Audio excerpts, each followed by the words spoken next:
Құдайға шүкір, бірінші елге жұртқа ризамын. Енді осындай дәрежеде бірінші Алла ғой, Аллаға сансыз мақтаулар болсын, сан шүкірлер болсын.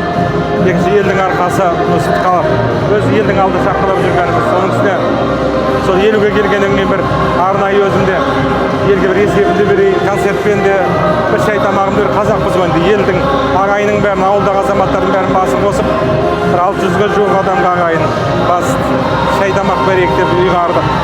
Одан да көп қой, бәрін шақыра берсең сыймайды. Бірақ осы біздің Алматының ішіндегі ең үлкен мейрамхана осы Миллениум ғана ғой деймін. Соны арнайы осы жердің азаматтарына келіп сөйлесіп едік. Осы күнде арнайы босатып бердім, маған рахмет. Күшті келген кісілердің бәрі риза отыр. Театрға келген сияқты бәрі. Рахмет. Енді ертең концертім. Шын айтсам шаршап қалмау керек. Маған ертең Құдай қаласа концертке дайындаламын. Концерт тірідей жанды дауыспен айтамыз. Қаншама бастан аяқ тұрам.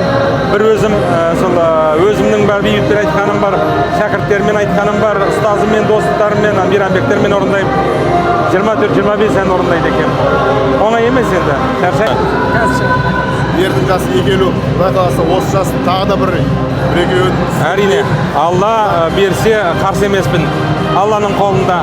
Айдау, қанша жас жасасақ та, бірінші өзіңнің әулетіңе сыйлы болу, екінші өзіңнің бала-шағаңа, жарыңа сыйлы болу, екінші, үшінші бұл енді жасыратын жоқ, мына халыққа сыйлы болу менің міндетім. Шама жетсе, әр жастың өзінің қадір қасиеті бар. Енді 50-ден кейін жүгі ауырлай түседі, жасыратын жоқ. 50-ге дейін ойнап күлдік, жігіт болдық, қалжыңмен айта салдық бәрін.